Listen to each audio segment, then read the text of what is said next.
And now I switch to English simply because our next panels will be in English. So for those who know me, my name is Kuba. I'm the board member of Plugin Foundation. At Plugin Foundation, we connect startups with investors, but there will be a presentation about it later. For now, however, I would like to invite you to our next session on cybersecurity. When I was doing the research for that, I realized that the current war, the current Russian invasion in Ukraine, shows us a couple of things. One of them, I was quite surprised when I realized the importance of the use of drones. The second one was when I realized how much important is the cyber attacks on the critical infrastructure. But to me, the biggest surprise of all of them was when I realized that one person, and that was Elon Musk, could stop or could start the access to internet thanks to the idea of Starlinks. And I'm mentioning all of that because to all of us, we realize that when it comes to cyberware and just war, the access to internet is absolutely crucial. And for that reason, I would like to invite our speakers in the cybersecurity conversation, which to me is absolutely important. I would like to invite Bart Stakun, the head of global cybersecurity research at Goldman Sachs. I would like to invite Eitan Yehuda, associate director, cybersecurity expert at BCG. And I would like to invite Manit, Sahib, director of global intelligence at Picnic Security. And the moderator will be Stanisław Kopyta.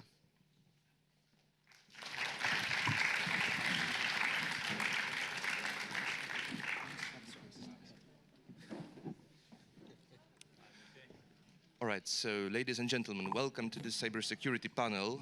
We are just witnessing an amazing migration of the people happening around, so I'll just let another 30 seconds. All right, so let's start about the cybersecurity in the modern world, about the resilience of the states and of the global organizations. When we think of a cyber attack, we imagine an incredible technology and highly skilled cyber criminals that think of nothing else but stealing our money and data. While in fact, most of the cybercrime relies on social engineering. And we have a pleasure to host Manit Sahib here. He worked for the Bank of England. Now he is working for an organization specialized in training people how to avoid the social engineering. So, how to save the employees and how to save the workers of the state from social engineering, how to do it, how does it work in practice? Yeah, thank you for that. So for those who don't know me, Manit Sahib, Director of Global Intelligence at Picnic. I previously led the offensive security team for the Bank of England, where I use offensive techniques to protect the UK's payment and gold systems. Now shifted into creating protection for social engineering attacks for enterprises. And the way that this is done, so if you think about social engineering, it's about a pretext. What is it that I can manipulate someone with and get them to take some sort of action? So protection works in two ways. Number one, what can I gain? What kind of open source intelligence is out there to craft my campaign? So for employees or individuals, what we do is try and reduce the amount of information which is out there. So if you think about your social media, the things that you're posting, the technologies that you're posting on, I can use that as an adversary or a threat actor to build my campaign into the social engineering attack. On the second part, for the enterprises, what we can do is we know from a threat actor perspective, they need to leverage accounts. So they'll create some sort of social media account, or they'll create some sort of domain to host malware or credential harvesting campaigns. So from the enterprise side, we can detect those domains and issue block alerts and have them block those domains before the attack goes to the individual. So thank you very much for this response. And as we know, cyber attacks are always a very hot topic. It's hard to make a technological conference and not to mention about them. And we have a great pleasure to host Bart Stakun here, who is developing the cybersecurity systems, who is working in cybersecurity research. And I would like to ask a particular question about cybercrime, that as we know, it does not only serve to steal money or data, but there are also political actors right there. There are also even governmental organizations that commit cyber terrorism, that steal data, that want to do something in the cyber sphere. And is there a different approach to different actors that commit cybercrime, and how do you approach them? What do you focus on in your research and about different types of cybercrime that you can encounter? Welcome, everybody. My name is Bart Stakun, and as I was just told, uh, working in cybersecurity research allows you to look into different type of fields. One of the fields is definitely looking at the threat vectors and threat actors in particular. We have a dedicated security incidents report resource team that actually focuses their research on analyzing different government and criminal activities. So they look at, for example, dark web. They look at different angles and perspective on who is presenting the biggest threat at the given time. They analyze the data, and based on the data, they take justified actions against those threat actors. Governments are, just like the private companies, are very much affected by threat actors. And you have, for example, in the United States, Department of Defense. Department of Defense released crowd-based vulnerability program on HackerOne platform that allows researchers to submit issues and vulnerabilities to their programs. In the first couple of years, they gathered over 5,000 reports without paying any money. Right now, they're paying money for the findings, and it only shows that the threat is real. The threat is there. When you're sending a packet from the user perspective, it might look like you're communicating to the web server, but what is happening underneath is a tangled web of different communication protocols that are involved in the exchange of the communication. You have different servers that are participating in the data exchange. So for example, the packet might go to DNS servers, it might go to local servers, it might go to DNS servers that are managed by somebody else, like for example, Amazon Route 53.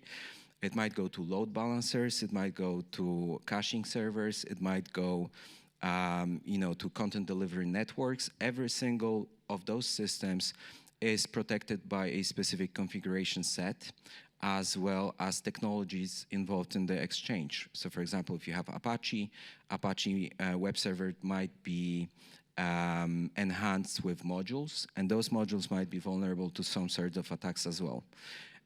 This is why the hacking in the government space will always happen, as well as in the private space, but it's only a matter of when. Eugene Spafford, one of the SANS lecturers, he said a very, very famous quote, which was, the only secure system is the one that is sealed off and lead-protected rooms cast in a block of concrete. People are protecting it 24/7. It's powered off, and even then, I have my doubts. Like I mentioned before, we are being attacked left, right, and center from not only criminals that are government or state-sponsored, but even from somebody who is just starting their journey in hacking, like script kiddies. And people who are underage, they're into hacking and exploitation. And looking at the governments and how they're getting exploited, most of the time is just being like sitting on an outdated, vulnerable software that hasn't been upgraded for 8 or 9 years. So if you look at the whole SDLC cycle and patching and management, I think we can only chase the rabbit, but we will never be able to catch it. All right, thank you very much, and thank you for reaching the topic of the state resilience of cybersecurity attacks. That when we discuss the topic of large companies, it's sometimes easy to compare them to states and how the states operate with the different institutions. And we have a unique speaker here, Associate Director and Cybersecurity Expert from Boston Consulting Group, with a huge experience in extensive research in cybersecurity, but also with more than 20 years of experience in Israeli Defense Force. So, Mr. Eitan Yehuda, I have a question. First of all, is there a useful transfer of technologies between the state and private companies, or private companies and state, of course, as far as you can say? and how the new inventions from the companies are being introduced in the state. Does the state learn from the companies how to defend itself from the cyber attacks? Thank you. I'm very happy to be here with you. Just one correction, 25 years in the Israeli army, so just to be correct. So I think that when government are facing like a cyber threat, first we need to understand like who is actually like going to attack you. So my distinguished colleague mentioned here that you know, there is like a social engineering and you know, someone else that they want to hack you. When we are talking about government actually have what we call their critical infrastructure. And critical infrastructure is like the oil and energy, their manufacturing environment, their transportation. All of this is actually like indicate the strengths of the company. And we mentioned here like what happened in the Ukraine and Russian war. We saw like a lot of attacks on infrastructure. So first we need to understand that threats are coming from nation state to government. So, and when we are talking about like what the impact that this nation organization want to gain is what we call in our language is disruption and destruction, which means they want to disrupt the routine work of you know, transportation, oil and gas suppliers, third party and supply chain. So this is actually what they want to gain. And you know, again, you use like a very famous quote. We are talking when we are discussing like cybersecurity, and when we are saying that if nation want to attack you, it's not a matter of how, it's a matter of when and what the resources that they want to put in order like to achieve this type of attack. So when we are understanding that nation is actually like need to protect their, as I mentioned, the critical infrastructure. So they need to put a lot of effort in order to do this. So this is actually the first thing. The second thing, how is actually a government want and ask all their oil and gas manufacturer, transportation, like to protect themselves. The only thing that I understand from the previous discussion in Polish was regulation. So here also we have a lot of regulation. For example, I can tell that you know, if we are talking about maritime, U.S. Coast Guard is actually like implement what we call maritime cybersecurity regulation. We have a lot of regulation in the energy sector. We have in oil and gas, which mean that like country understood that all this environment based on legacy system. And what we call legacy system is very, very hard to protect because, you know, just imagine, it's not like you are going to do upgrade in your Mac. I see that you have a Mac. Maybe you did upgrade to the latest Ventura operating system. When you want to do upgrade to manufacturer system, it's not like you do next, and then you're over. So it's a lot of things that you need to consider into. And we call it heaven for hacker. Because just imagine that they are using like a legacy system and legacy protocol. So it's very hard like to defend. And we are seeing a lot of attack coming from the IT environment, moving to the what we call operation technology. You know, colonial pipeline, all of this type of attack is actually came from there. And you must act in order to do so. So I can tell you like from my previous experience in Israel, so, you know, and I believe it's not only in Israel, but most of what we call the technology in the past is actually developed inside armies, MODs, Minister of Defense, and then they actually like use it and transfer it to all of the commercial enterprise. I believe that you're familiar with all the Israeli startup that actually develop in Israel. We are talking about Checkpoint, we're talking about Palo Alto, all of this biggest industry that actually really develop in Israel. In each company you will find like, you know, someone that came from the intelligence unit, and actually they got some kind of a permission from the government to take this technology and based on it develop what we call commercial on-the-shelf technology. So now what we are seeing that there is a lot of integration between what is actually developed inside this top secret company, because they realized that if they are going to use it, how you are going to protect your mission critical application inside the army, now you need to protect your oil and gas, you need to protect your transportation. So this is how we are seeing like a lot of technology that coming out there and do the integration.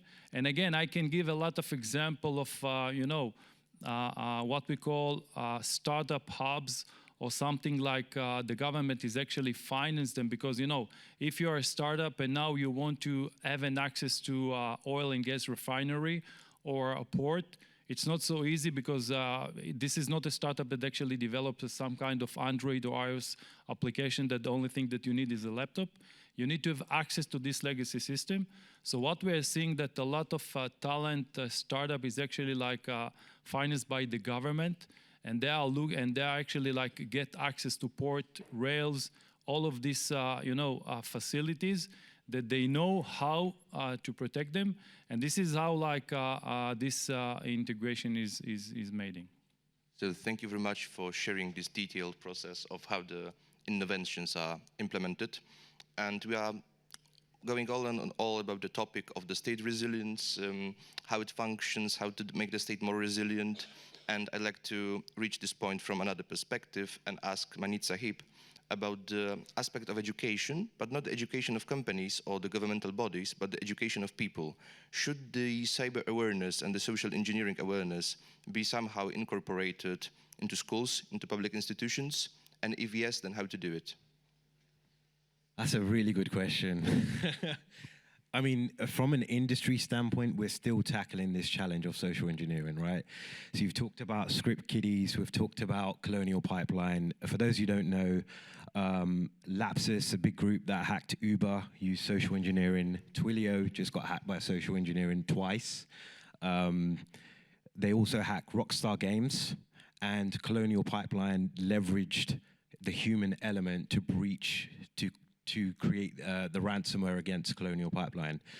So when we think about education for schools, I think we need to backtrack a little bit, and how are we educating us as cybersecurity professionals and us as professionals in an organization to tackle social engineering, and then we can bridge that gap into education. The way that we're doing it at the moment is we've switched the security training, such as, doing your security 101, don't click this link. We're switching that into, this is the available information about you. Do you know how it can be leveraged? You tweeted that you use Instagram. Do you know that I can send a message to you on Instagram quoting something you did, and that could be the leverage point to basically get you to conduct some sort of action? So we're moving that awareness from Security 101 to something tailored to the individual, so it really impacts them. We do threat assessments or threat models against executives, and and just as an example, one executive I found, he had a blog, and in his blog he spoke about his son having a medical condition. Me as a threat actor, I can create a catfish profile and say, my son or someone my relative has the same condition, can you help me?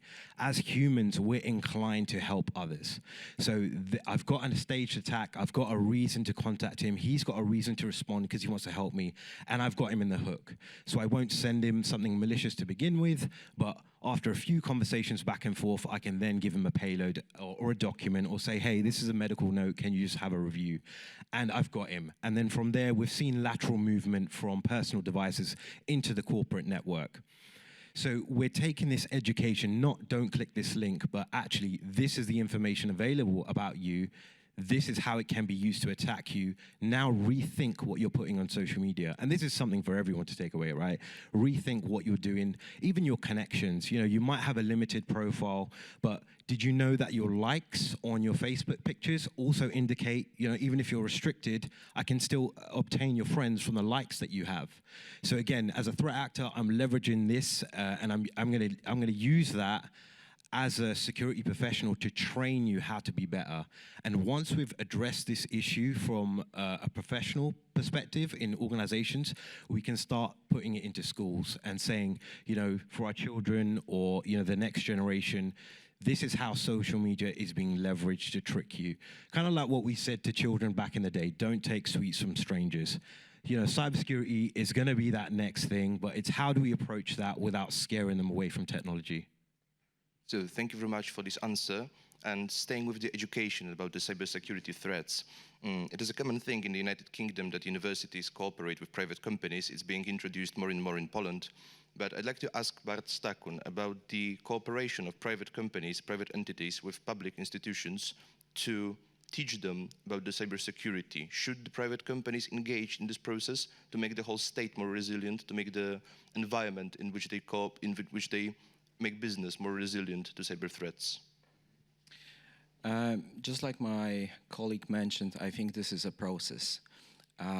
People tend to think that you know, something not physical, something in the internet, might not harm them in the same way as in the physical world, but they couldn't be more mistaken. And I think this is a process where people need to incorporate this type of knowledge on early stages to develop this mindset of people knowing, you know, what are the threats, what to do and what not to do and how to do it. And it's a job of everybody, to be honest. It's not only a job of a private company, of a government, of a teaching system, of a schooling system. It's a job of you know, myself and everybody else. All the parents should be teaching those threats. And I really like the analogy of candies. Don't take candies from strangers. And you know, this is a process that should be engraved in our DNA right now, with you know, all the advances in technology, going into VR, going into augmented reality, seeing all the advancement in artificial intelligence and machine learning. We should be always thinking about the threats. It's not only the benefits that we can take from the technology, but every single technology comes with risks associated with using it. And the more aware the society is going to be, the harder it's going to be for criminals to exploit those weak links and weak spots. Empathy, as mentioned by my friend, is one of bedrocks of humanity, right? Everybody wants to help each other. This is a very good threat vector, but having a very good templating and timing is equally as important, because you can use the same templates that people use you know, in the company, and you can use timings where they start work, so it looks more genuine, as if somebody from the company sent this phishing vector. So Goldman Sachs is definitely investing into security. We are running OWASP chapter meetings for people who are interested. For not familiar with OWASP, it's a open web application security program that we run for public, and anybody is welcome to join. We're discussing attack vectors, we are discussing exploitation vectors. We explain to people how to develop code securely, and we think as a company that it's beneficial for everybody, because it's going to make the public safe, and people will develop a better code. People will know what potentially can happen if you develop an application in an insecure way, and what are the threats by using technology X, Y, and Z. Simply because technology hasn't been exploited in the past, it doesn't mean that it's been entirely bug-free and it's secure, right? Looking at, for example, user agent, threat space. When you have Google Chrome, when you have Firefox, when you have Safari, when you have any other browser, Google Chrome is going to be the most exploited browser in the world. It's not because it's super insecure. It's only because it's the mostly used user agent in the world, and people are actually giving a lot of thought into how to exploit it, how to find buffer overflows in the rendering engine, how to use the new feature of HTML5 and WebGL into finding some threat or vulnerability exploitation technique that allows you to exfiltrate the data from the user agent. So to answer your question shortly, yes, it's a job of everybody. And thank you very much. And we shall proceed to the next part of the panel to discuss the next huge topic. Because what we currently experience, the technological revolution, sometimes called the fourth big revolution, sometimes compared to the industrial revolution of the 19th century, probably one of the quickest ones, or the quickest one in the human history. But we have another revolution approaching, which is the quantum. And I'd like to ask all of the speakers, so we'll start with Eitan. First of all, why is it so important, the quantum revolution? How does it going to impact the cryptography and cybersecurity? And how advanced are the works? Because we hear the news all the time that there are some scientists that are close to discovering or close to creating a quantum computer, but we don't really know how it works. So that's why I wanted to ask this question, and we'll start with Eitan. Thank you. First, I would like to say that BCG has actually published a few articles about this topic, so you can find them in the website. So actually, we did a few work together with the leading university around the world. So I think that when we're actually discussing this revolution, first let's understand what will be like, as you mentioned, the benefit and the advantage.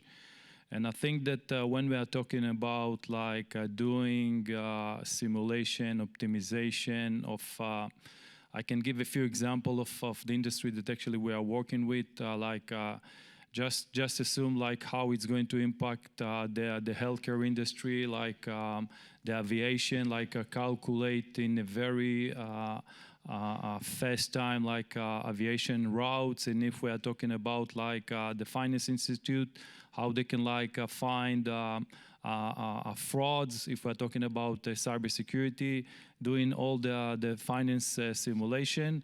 So I think that it will be like a huge revolution.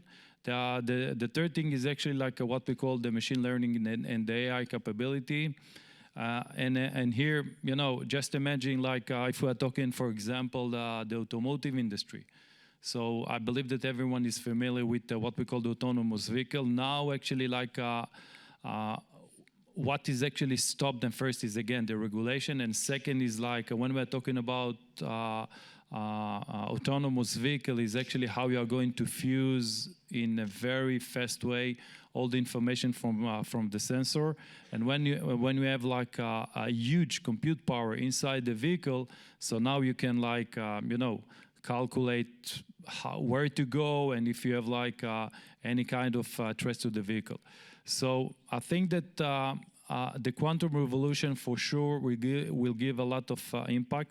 Our assumption, again, and it's based on the research that BCG did, that it's going to take at least between 7 to 10 years until we will see like what we call a production running a solution, as I mentioned before, to this industry. But what triggered the market is actually money. And we estimate in this article that we published that it's going to be like hundreds of billions of dollars across all the industry that I just mentioned. And I think that the integration between university research and the industry, we are seeing like giant like Google, like IBM, like all the General Electric, all the one that understand the advantage. And this is actually what triggered the market. And I will say that it's not only going to threat the market, we are seeing like a lot of cyber threat that coming from this type of technology. I believe that everyone that here that have iPhone, have laptop is actually using some kind of encryption. And in order to decrypt and do hacking to the common cryptography technology, is going to take between, if you are using a powerful compute power that, as I mentioned before, nation state is taking, is going to take you between weeks to years in order to hack the typical cryptography. With quantum computer, it's going to take you hours or days. So this is actually the big threats that, in one hand, we're seeing a big advantage, but in the other end, we're seeing a big threat to all the common cryptography protocol.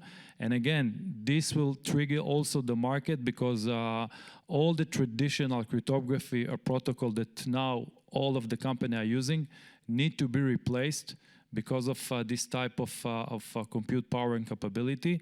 And again, this will trigger the market to develop a new security defense based on this. And I think that, as you mentioned, this will be the next revolution. Okay, thank you very much. And I asked exactly the same question to Manit about the quantum revolution. And is it really happening right now? Yeah, I think you summarized it really well at the end here. So, I mean, I haven't done research like yourself, but the way that I see it, it's a double-edged sword. So as we're developing new things and as we're developing new encryption methods, adversaries are going to be leveraging it as well to break existing ones. So you look at AES encryption, that's going to be broken. You look at all our communication channels that we're using to this day, right? If you bring quantum computing, those are going to be cracked. So it's going to be cat and mouse. And yeah, I know as a population, as humans, we need to evolve. So quantum is the next best thing. But I do think there is that double-edged element where adversaries are going to be leveraging this to break existing technology that we have. Even password cracking, for instance. Right now, you have a GPU sitting on AWS. As soon as quantum computing comes out, your password cracking rig is going to go in faster, and you'll be able to crack these passwords. So yeah, I think it's just a natural evolution. I think you summarized it really well. Yeah.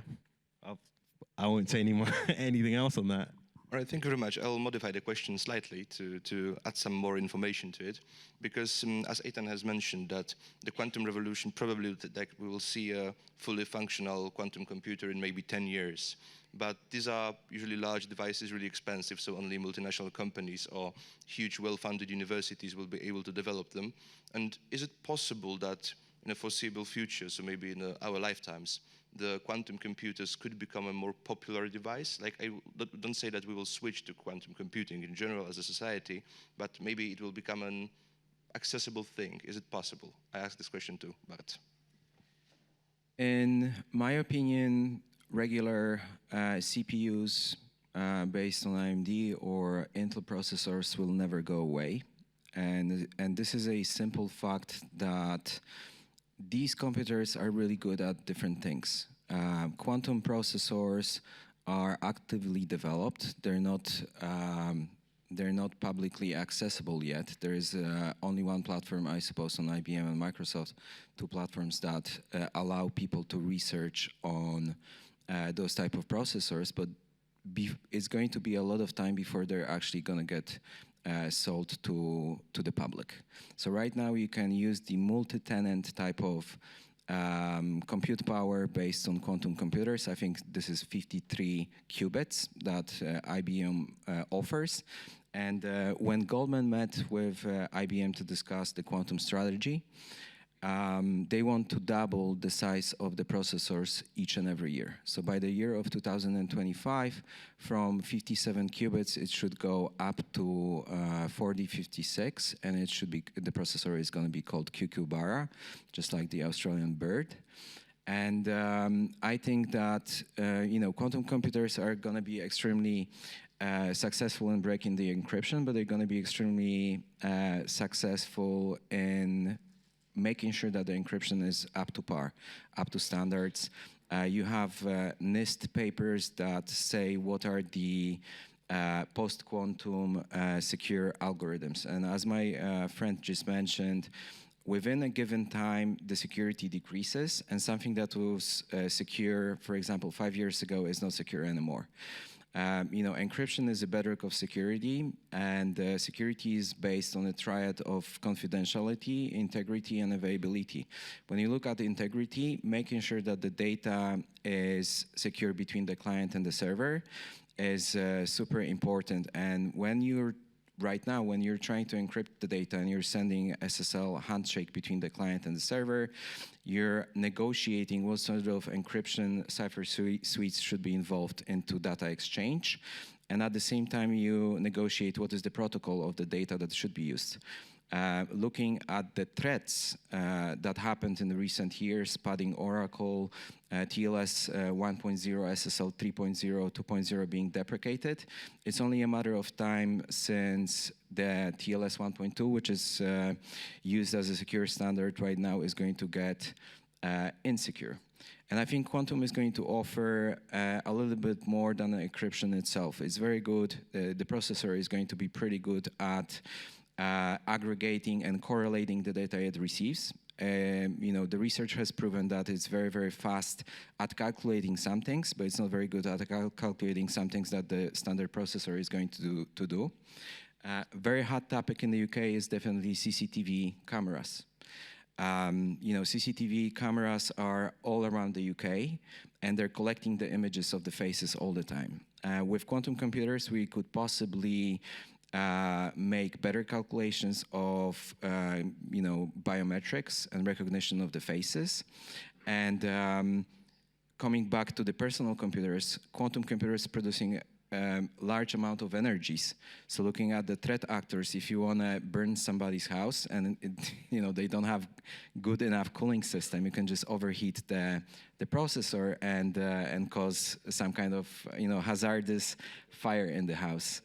When we asked the question to IBM about hardware itself, a couple of years ago, there was a very famous attack called Meltdown Spectre, which basically used the race condition on how memory pointers are being allocated and what sort of privileges to accessing those specific memory spaces different pointers have. Those same vulnerabilities could be present in quantum. So thinking about multi-tenancy, the platforms that are being offered right now with all the cloud, people are sitting on the same stack of computers. If you have found a way of exploiting the same type of vulnerability, you could possibly get access to memory that is allocated to other customers. So probably, having a private cloud or people creating those systems internally would be something that people would do. But at the same time, people are going into cloud space because of the costs. And it's only a matter of whether the return of investment is high enough for you to go into one direction or the other. Right, so thank you very much. And I will carry on with the question about the quantum computing, because some commentators say that if a country or an organization reaches a fully functional quantum computer, then they receive a quantum supremacy, a quantum domination, and they can dominate the cyberspace. So first of all, is it really true? Is it really a threat, like the modern standard computers or modern even supercomputers that some entities have? Can they somehow oppose this threat from a cybercomputer right now if someone has implemented it into the net? And what are the possible positive uses of a quantum computer in modern days? Like, what are the aims for which it is being created? And I'll direct this question to Eitan. So, I think that I mentioned it before. So when we are talking about like a quantum research, it's actually like audit and control by first university and second by government. So actually, like, who is going to use it to what purpose? And if we are talking about what will be the benefit, I describe it before, like when we are talking about the FI, the automotive, the healthcare, all of this solution that can benefit, but. In the other end, but just mention it when we are talking about like taking the quantum computing into the IT environment. So again, you will get and you will gain a lot of compute power doing calculation in a very, very fast way. This is actually in one hand. And if I, I compare it like to the legacy system, to the mainframe system that actually like IBM developed, that everything was like centralized in one place, and everyone that actually want to gain a compute power simply go to this. And now we are seeing that JCP, Google Cloud Platform, and also AWS is actually providing the same. I think that from quantum computing is actually going to be very selected, because the vision when we are talking about this, for each autonomous vehicle, and we did some research on this, and I mentioned it before, like in the end, like if you want to do autonomous vehicle, and if you want to do like all of autonomous drone and everything, so you need to have like in the end very fast calculation. You need to merge and fuse all the sensor into one thing, and then get like a very, very quick solution. So I think that quantum computing for sure will be out there, and it's going to take like between until it's going to be commercial. It's going to be like again between 7 and 10 years until we see like integrate into our commercial product. But the industry will, if we're talking about from a cybersecurity threat, the industry must correlate and understanding, okay, this is the benefit that we are going to gain. This is the cybersecurity threat, and they need to build a process. And Bart mentioned the NIST. They need to build a process that they need to live together with the traditional IT environment and the quantum computing that actually will be out there. And there will be a transition time until that all the cybersecurity product, I think, will be based on quantum computing. All right, thank you very much. And I have one last question, and we will end this discussion panel for Manit and for Bart, because I'd like to refer back to what you said about the data and about the data protection, that now many companies go into the cloud because it's cheaper, and the whole system is being more and more centralized, the whole internet, which is actually its aim.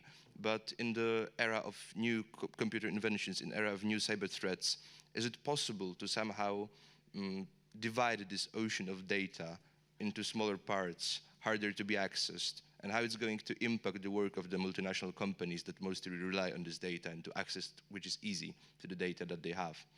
What's going to change about the access to the data? And it's a question to Bart and a question to Manit. So from my standpoint, right, I think it's more regulation, which is why the data is split out, right, between the regions. If you think about intelligence-led testing such as CBEST or TIBR or anything of that sort, it's governed that data remains in that jurisdiction which it was obtained, right? So I think quantum computing and the advances in that won't really change the regulatory point of it, because it's where customer data is housed. Especially this is true for governments. Whenever governments go through assessments such as this, and their data has to remain on-premise, on-site, within their data center, I think they're shifting towards cloud now, but even those cloud vendors have to ensure that data remains in that country or controlled by those jurisdictions. Yeah, I can definitely back you up on this. I think that the way you access the data should be mandated by Defense in Depth, and everything should be separated and segregated, especially looking at the banking industry where you have loads of regulations. Some entity or some enforcement body might actually mandate to use quantum computing for defense. We're on very early stages in the quantum space, so it's really hard to predict what the future is going to look like. But you can definitely see those entities mandating, for example, using quantum computers for encryption, right? If you have encryption based on quantum, is going to be highly impossible to get the key and decrypt the data. And maybe this is the systems of the future for encryption. It could be future systems for detection, correlation, and analysis of the logs as well. Rather than having 200 analysts looking at the data and trying to figure out and connect the dots, maybe those algorithms are going to be working in a very organized manner, giving you the results on the silver plate. I think that threat actors are going to be extremely happy with quantum, simply because lots of malware use full disk encryption to hide away their activities and encrypt the disk for ransom. And quantum is going to be a perfect platform to do that, and almost impossible, to my knowledge, to break it right now. So I think we're going to be put in a place that we need to fight quantum with quantum.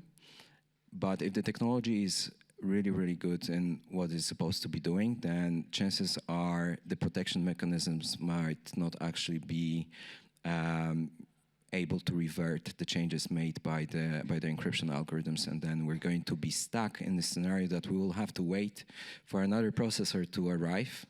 And this type of attack, often used by silent hackers on the network who are sitting in a corporate network, they're just gathering data. For the time being, they don't have the means of decrypting the data. But maybe in 5 years, maybe in 10 years, maybe in 15 years, there's going to be means allowing them to decrypt the data. Like with quantum could be one of the examples, and we're going to see those processors only being upgraded. So quantum is not definite end of what we're going to see in the industry. So thank you very much. Thank you for the discussion, for answering my numerous questions, and both about talking for what is happening and trying to predict what is going to happen about the quantum revolution. Thank you very much for the discussion. I take no more time and I yield the floor back to the moderator.